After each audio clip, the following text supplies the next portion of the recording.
ubwo rero nisanga ibintu byose barabitwaye, nisanga ibitanda nagurishaga aho nakoreraga mbura n'amafaranga yo kwishyura barabitwaye. Ubuzima burahagarara. Bumaze guhagarara rero nisanga mu butayu ngiye gusenga, Imana yo mu ijuru irambwira ngo ninjye umuhanuzi, inyura mu muhanuzi, ninjye wakuzanye hano kandi nje kukwigisha, guma hano kugeza igihe uzahavira. Ariko ngiye Imana yanyemereye gusaba mu butayu. Nabaga mu butayu nari ntunzwe no gusaba, ntari umurwayi. Urumva, nari ntunzwe no gusaba. Kagira umuti wampaye ijana, wampaye. Abantu baza gusenga nkabegera nkababwira ati mwampaye ko hano mu butayu, mwampaye wenda. Ariko Imana ikaba yarambwiye ngo nihagira umuntu uguha uzamusabira umugisha. Ujye mubwira ngo Imana igumugisha. Ariko nihagira umuntu nakwima cyangwa se umuntu nakubwira nabi, akubwira amagambo mabi, uzacece ntuzamusubize. Nuko rero mbona Imana ntangira gusaba mvuga ati mushakire itiki. Bw'icyo gitekerezo natekereje gusa, Imana ifunga inzira. Nuwajyaga guha magana abiri, Imana irafunga kugira ngo inyereke ko ariyo Mana. Imana irafunga inzira irafunga, sinongera kubona n'icyo kurya. Icyumweru cyose kirashira nta kintu nsize mu nda. Ariko none nagiye kubona surprise y'Imana. Icyumweru gishize yohereje umwana aza yirukanka, azanye Mana yo mu ijuru we, azana ibigori byumye n'icupa ry'amazi byumye byokeje bitetse, ibigori byumye bitetse ariko byumye apana bibisi, bitavunguye bitetse ibigori nyine byari bitetse nko ku bishyimbo byiza byeze bikomeye. Bari umwana w'umuntu baje yirukanka n'amazi arampaye. Ndabaza se bikubizanye bimeze biti? Oya ngo numva ngo Imana irambwe nkuzanira ibi biryo. Zaburi ya mbere. Ndabasuhuje inshuti zacu mudukurikira umunsi ku munsi kuri kamera za Zaburi ya mbere TV. Ndabasuhuje aho muri hose, mbifuriza amahoro y'Imana, umwami Yesu Kristo ashimwe cyane. Tubahaye ikaze kuri kamera zacu nkuko bisanzwe. Uyu munsi tugize umugisha wo kubana n'umukozi w'Imana Yesu ashimwe cyane, umwami w'abami. Tuguhaye ikaze kuri kamera za Zaburi ya mbere TV. Ndishimye cyane ko mumpaye ikaze. Nanjye mbanje kubasuhuza mu izina ry'umwami wacu Yesu Kristo, ndabahobeye cyane umwami wacu Yesu Kristo. Amahoro y'umwami wacu Yesu Kristo tuyasangira muri uyu mwanya. Yego. Hanyuma inshuti mudukunda mudukurikira umunsi ku munsi, nimba utameze neza nkunda kukubwira ngo ahari kurira kwararira umuntu nyinjoro, ariko mu gitondo impundu zikavuga. Ndifuza ko impundu zongera kuvuga mu buzima bwawe, ibitameze neza bimere neza mu izina rya Yesu, byafunzwe bifungurwe n'umwami Imana mu izina rya Yesu, ibitagenda neza byose umwami Imana abigenze neza mu izina rya Yesu Kristo rikomeye. Hanyuma mukozi w'Imana, hari abantu bakubonye ndari ubwa mbere. Yego, birumvikana kuri icano no bwa mbere ngaragaye kwicana, ariko nagiye ncaho. Ikinzanye ahangana no kuvuga imbaraga z'Imana no gukomera kw'Imana. Ariko muri byose turabanza dusenge, twishyira mu maboko y'Imana, duhamagara Imana izibane natwe kugira ngo idukomeze kandi iduhe ubwiza bwayo muri iki kiganiro. Karibu abakozi Imana. Mana nyiribihe, Mana nyirubutware, Mana nyirubushobozi, Imana yaremye ijuru n'isi, Imana y'imbaraga nyinshi, yicaye kuri ya ntebe ivuga bikaba, yategeka bigakomera, ibera hose icyarimwe.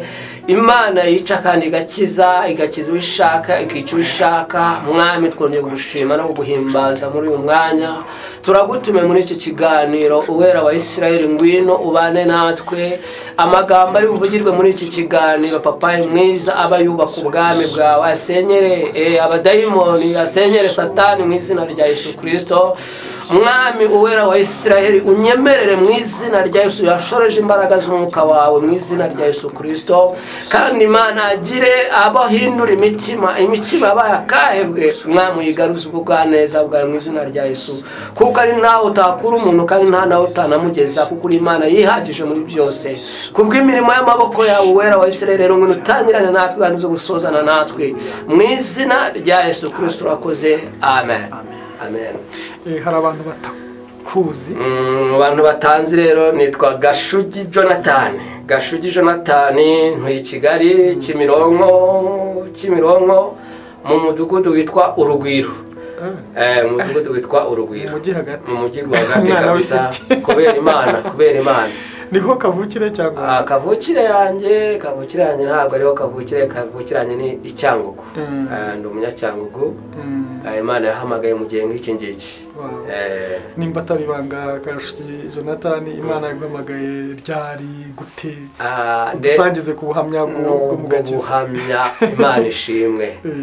Mfite ubuhamya ariko nzagera ntanga ubuhamya bwanjye ni burebure ariko nzagera ntanga parti ku yindi ariko uyu munsi turashaka tuganire ku buhamya bwo guhamagarwa kwanjye. Guhamagarwa. Rero turajya mu ndirimbo turaririmba indirimbo iri muri 70 ureka gutinya bizakubaho. Wafashe twaririmba nacyo kibazo. Reka gutinya bizakubaho Imana irakurinda. Reba ubushake bw'Imana gusa Imana irakurinda. Imana irakurinda iminsi yose mu nzira ucamo iraguhaza amahoro. Imana irakurinda nubwo uwo mutwaro uremereye Imana irakurinda. N'ibyago biri mu nzira ucamo Imana irakurinda. Imana irakurinda iminsi yose mu nzira ucamo iraguhaza amahoro. Imana irakurinda. Imana imenya ubukene bwawe Imana irakurinda. Komeza ubane n'Imana gusa Imana irakurinda. Imana irakurinda iminsi yose mu nzira ucamo iraguhaza amahoro. Imana irakurinda kandi ubwo uzaca mu bikomeye Imana izakurinda. Uyimenyesha ibikubabaje Imana irakurinda. Imana irakurinda iminsi yose mu nzira ucamo iraguhaza amahoro. Imana irakurinda ngo nubwo uzaca mu bikomeye Imana izakurinda. Haleluya. Ndashaka kuvuga mu muhamagaro wanjye ni inzira y'inzitane yambaye kugira ngo muhamagarwe nemera Imana. Ariko turagendera ubuhamya bwanyu bwo umuhamagaro buri mu ijambo ry'Imana. Turasoma ijambo ry'Imana riri muri Zaburi 119. Zaburi 119. Zaburi 119 reka tuhashake tuhasome umurongo wa 67.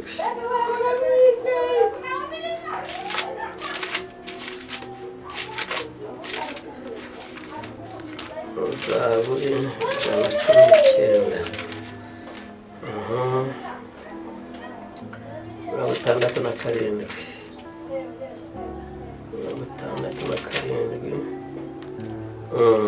haranditse ngo ntarababazwa narayobaga ariko noneho nitondera ijambo ryawe. 71 kubabazwa kwangiriye umumaro kugira ngo nige amategeko wandikishije. Haleluya. Amen.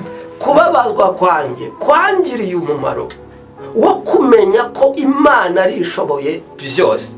Kubabazwa kwanjye kwangiriye umumaro wo kumenya ko Imana ari igira ikirema mu gihe gikwiye. Rero Imana yo mu ijuru ishoboye byose mu buryo nye ntabasha no kumenya kubivugamo kuko Imana yaramfashe nisanga mba mu butayu. Nabaye mu butayu imyaka 3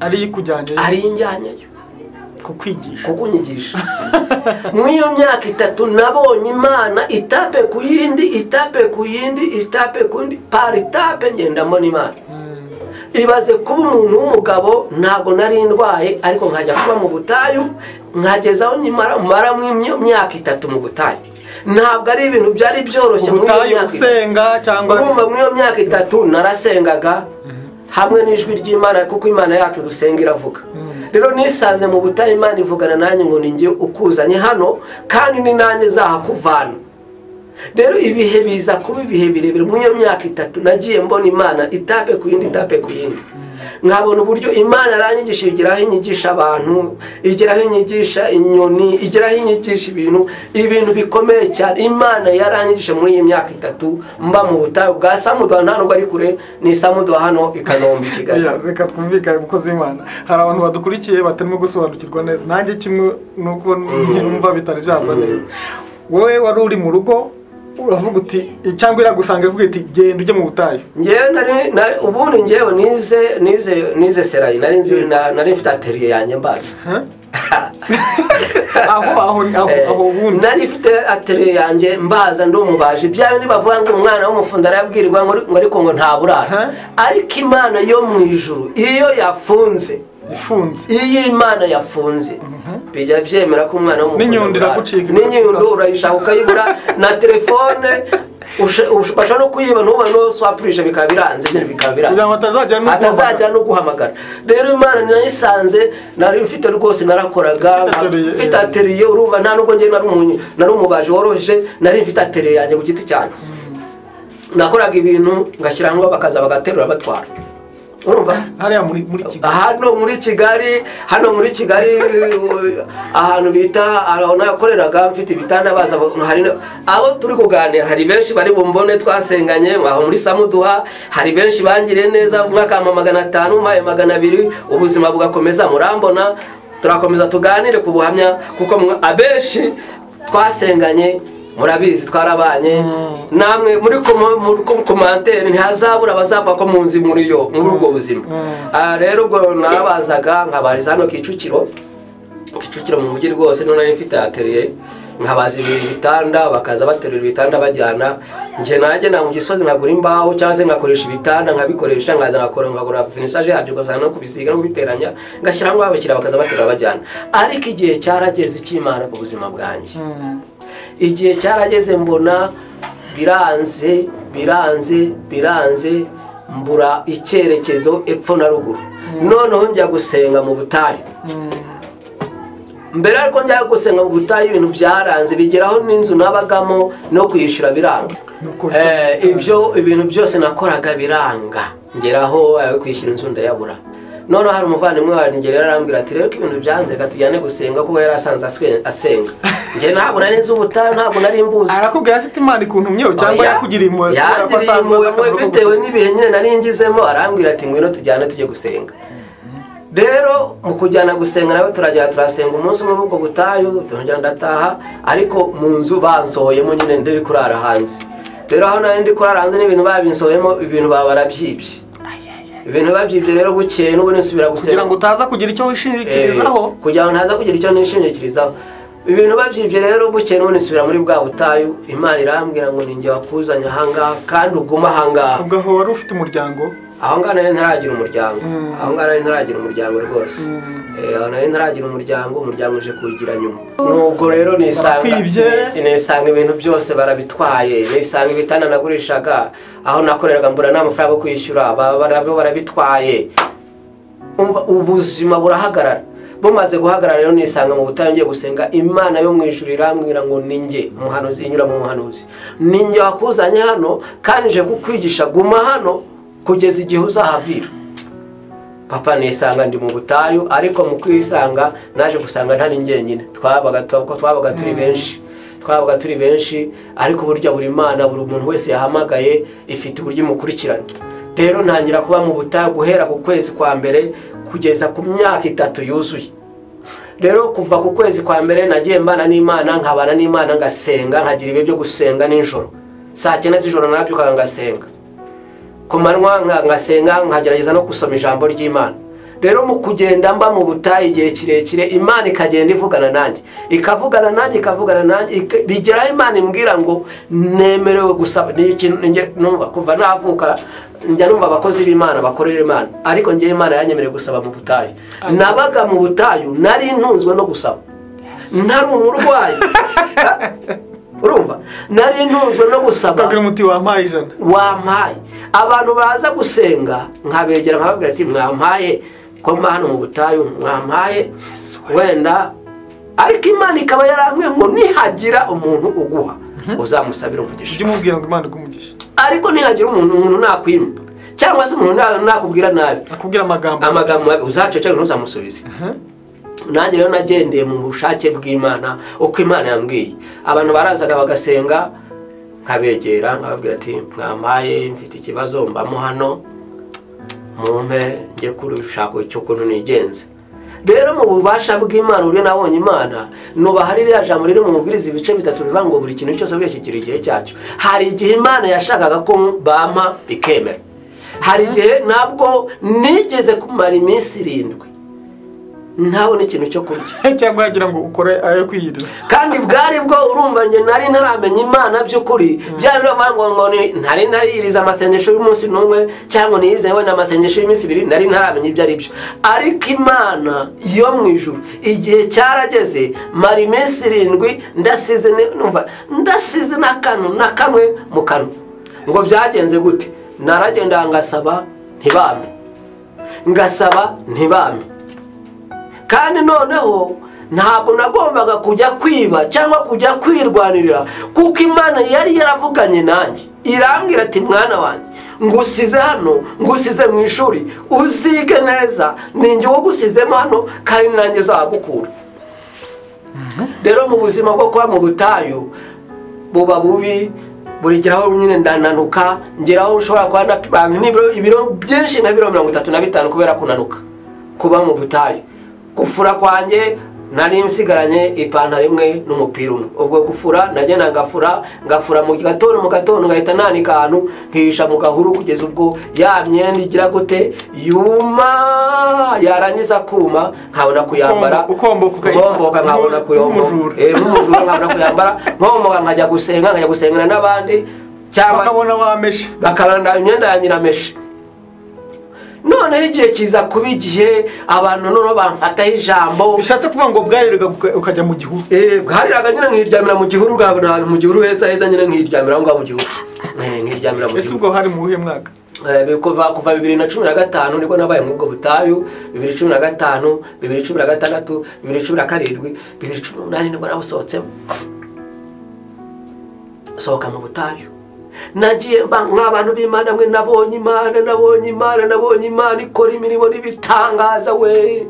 Mu kuba mu butayu ibihe birebire, urumva mu kuba mu butayu ibihe birebire abantu bangiraho ijambo, ndetse si n'abantu gusa, abantu bakajyana gutwara amakuru ku bayobozi, bavuga ati hariya hari umuntu uba mu butayu, uriya muntu ni gatiki. Noneho hakabaho n'abahanuzi bahanura iby'ivangirwa bakavuga ngo ngewe ngo imiryango nkomokamo niyo y'abagwakasi ngo naje kugira ngo nzaba muri ubwo butayu. Ariko ndashimira Imana ijya ivuga ijambo ryayo kandi yarangiza kurivuga ikaririnda na n'uwo yarivuzeho kugira ngo isoze gukiranuka kwayo. Imana ikomeza kubana nanjye muri ubwo butayu. Inzego z'umutekano zitangira kujya zimpiga. Rimwe baramfata banjyana kwa Kabugamara y'ukwezi, ndongera barandekura n'ubundi ngaruka mu butayu.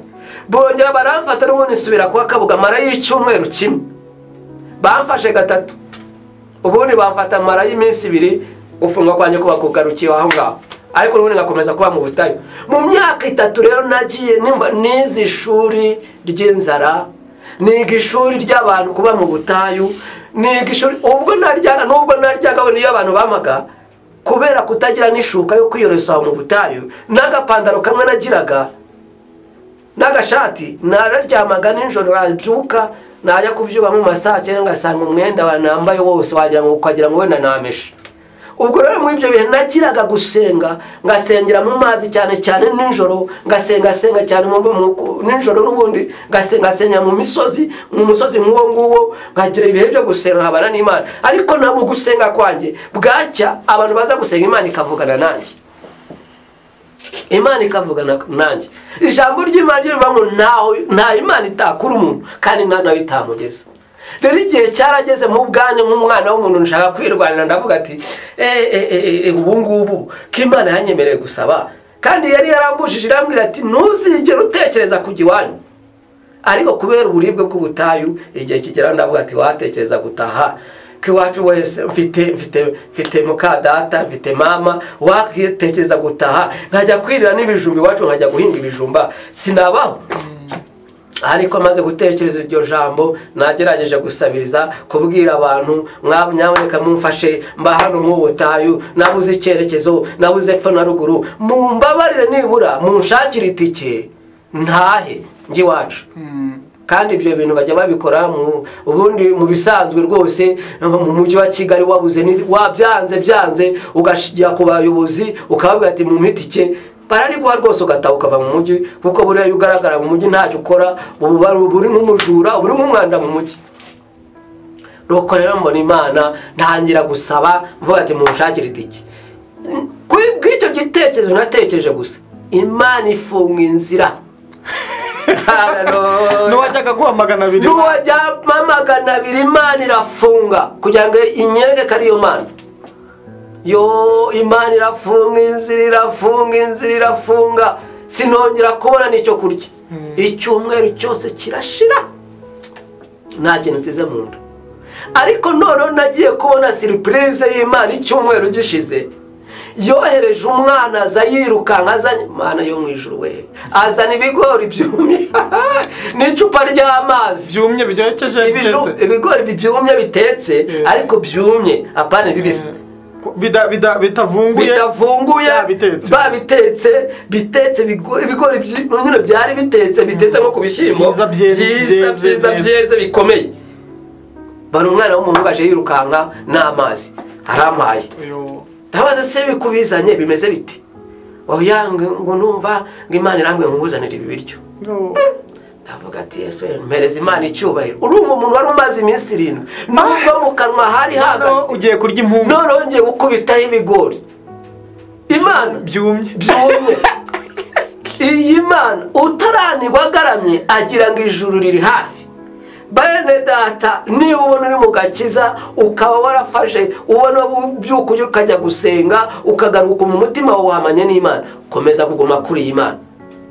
Iyi Mana iyikwigishije ntabwo wayoba ishuri ryayo, naho wayicika, kandi niyo uyobye ukagerageza kwirwanirira usubira inyuma. Kandi iyo usubiye inyuma niwo uri kwidindiza. Emera wige neza, wige itape par itape, Imana itape par itape izagera igukure mu ishuri. Nuko rero icyumweru gishize Imana ibonye ko nihanganye icyo kigeragezo cyo kubura icyo ndya, iyohereza uwo mukozi wayo, mbana ndariye. Noneho maze kurya ibyo bigori, nimugoroba sinzi uko nagiye kubona mbona ahantu ndi ufite imigati. Ufite imigati, mbona mpaye umugati, anzane n'icyayi, ndanyoye, ubuzima butangira no gukomeza nsenga bwa buzima bwanjye.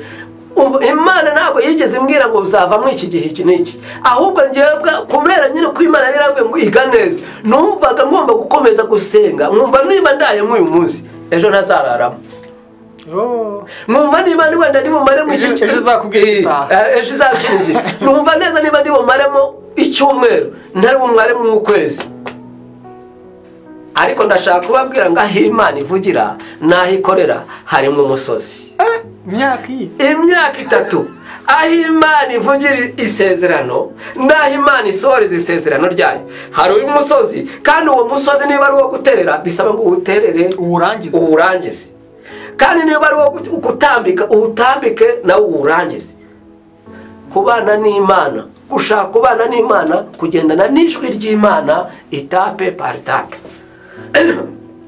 Ubwo rero nakomeje gusenga, nkomeza kubana n'abantu b'Imana, abantu bakangiraho ijambo, abantu bakamfataho ijambo, abahanuzi na bamwe babandi nyine babahanuzi bahanura ibihwanye n'indamu yabo, bakampanurira. Hari uwo mfite wampanuriye, arampanura ati wanyu nabagwagasi, atuzagwa inaha waje kugwe inaha uri umukwakasi kuko iwanya abakwakasi ariko ndashimira Imana igirinde ijambo ryayo ariko ndashimira Imana igirinde ijambo yavuze ikarinda no yarivuzeho kugira ngo isoze imirimo yayo y'amaboko yayo yo Imana yo mu ijuru kugira ngo ngere ku ngingo Imana kugira ngo izinkure mu butayu urumva mu gihe cyo kuba mu butayu igihe kirekire cyagezeho n'ibyangombwa ndabibura ibyangombwa byanjye birahera none Imana ikageze ikambwira ati mwana wanjye nguhaye akazi nkibaza Mana umpaye akazi gute nta byangombwa ngira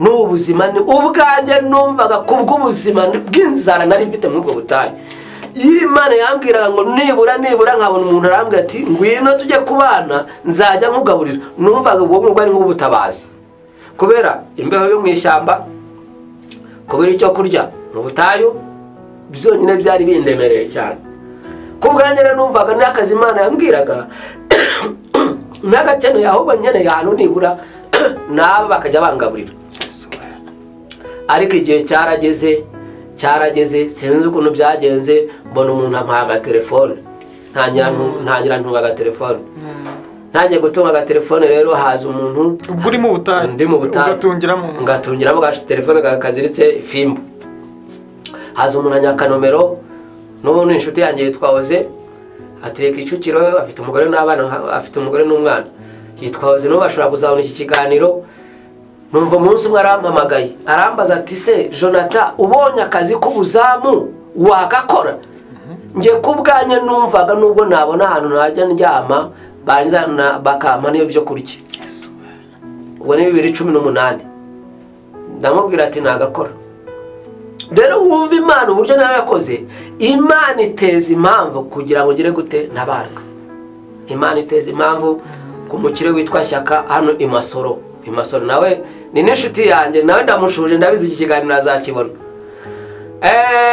ubwo rero Imana imaze guteza impamvu ngo bayiteza impamvu ko umukire guserera ngo abashumba babyutse baragira uruhande rwe umugore abibonye baraserera umugabo barabyuka baraserera umugabo aritomnya ati gute najya mbaho nta n'umuzamu mfite amafaranga abahamagaye Oze nawe arampamagara Oze akimamwa ndamubwira ati Oze urabizi ko nta byangombwa afite nta n'amafaranga nta rangamuntu ufite nta rangamuntu nagiraga bari barayibye yari yaraheze nyine nk'ubwo kurorongotana yaratakaye barayibye muri ya myenda nta rangamuntu ngira umukire uzanyakira mu gipangu njye gukora akazi k'ubuzamu ninde umva nabonye Imana arambwira ati nta kibazo none se ndi bugereho gute ngo ushaka umumotari umuhe iyo telefone hanyuma bayivuganireho shaka umumotari muhereza ya telefone baravugana uwo mukira aravuga ati umukira rwose nagiye ko umukira azi ko nta byangombwa afite ndagenda nyimugera imbere akinde uburyo nari meze nyine kubera n'inzara yarambwiye ati umva wowe ndakubonye turakorana kuko navuye mu butayu ngava muri bwa butayu nk'ubwo butayu byari bikomeye nararanaga umva haba mu inzoga wari wumvise ijwi ry'Imana sikubwite urasoje cyane Imana ijwi ryayo ryari ryaramaze kunza kuko nta ijambo ryayo rirambwira ngo nta kimana izakora itabwiye intore zayo byo nukuri irakubwite amashuri y'igakura yasoje igihe cyarageze rwose Imana irambwira ati mwana wanjye ndagutabaye kandi ndakurengeye ukuye mu butayu ikubwira iryo jwi mbere yuko baguhamagara ubona ko gatelefone no kubikubwira haciyemo nk'igihe kingana nibura nk'amezi abiri nibura asigaye nk'amezi abiri kugira ngo usohokemo Imana yatangiye imbwira ati ngusohoye mu butayu ikabikubwira buri munsi ikabimbwira ikohereza abantu ntanazi rwose ikababwira ati ndagutabaye ndakurengeye ngukuye mu butayu ugende dore ubuzima bwawe ugiye kujyamo yamaye briefing y'ahantu ngiye kujya naho nzahasanga irangata aho ntugiye uzahasanga abakobwa babiri kandi uzirinde ntuzaryamane nabo kandi koko ndaririnze nasanze abakobwa babiri bari bambere ikigeragezo kugira ngo nzaryamane nabo ariko urwo rugamba nararwaye nkiva mu butambya bwo kwa Shyaka nasanze abana b'abakobwa babiri bakakugerageza aba bana b'abakobwa babiri nasanze bambere ikigeragezo kugira ngo bangushe mu cyaha cy'ubusambanyi ariko wategereza iki Imana yakubwiye ariko natekereza imansi maze mu ishuri ndasubira ari byo rya jambo twasomye muri Zaburi ngo kubabazwa kwanjye kwangiriye umumaro wo kumenya kubaha amategeko y'Uwiteka. Narababazaga narayobaga. Birashoboka ko nawe waba usenga ariko utaramenya kureka icyaha no kwirinda icyaha gisa nacyo. Nta jambo Imana ivuga ngo rihere. Imana yanteguriye kujya muri ako kazi, itangira kunyereka n'imitego nzasanga muri ako kazi. Ariko nkigera muri ako kazi, Yesu we natangije kuko nyegerana nyiganira n'uwo nasanze, yambajije ngo urakorera ngari, namubwira ati ndakorera 50. Arambwira ati nta kibazo ndaguha 40. Ntagira gukorera 40 ndo muzaba. Njya nkaryama umva nyagera narariye kwe nasanze ibiryo. Shaka ndagushujura inshuti yanjye nukuri nahasanze ibiryo yawe buriya nta nubwo bigeze bamenya n'ubuhamya bwanjye, ariko ndabizi ubuhamya uzabona kuko tukunda gukorana arakora cyane. Uzabona ubuhamya bwanjye, nta muvuzeho nabi, wambere umubyeyi mwiza, twabanye nawe neza rwose. Burya nibwo nari nkiva mu butayu nawe urabona isura yanjye. Noneho ndashimira Imana, sinzi ukuntu yabigenje kugira ngo noneho mbone ibyangombwa. Wumva ukuntu Imana yabigenje. Nabaye aho hantu kwa Shyaka nibura nk'amezi 3, maze kuhaba nk'amezi 3 umwana wabo ararwara. Umwana wabo ararwara witwa Shama ndagushuje musore mwiza.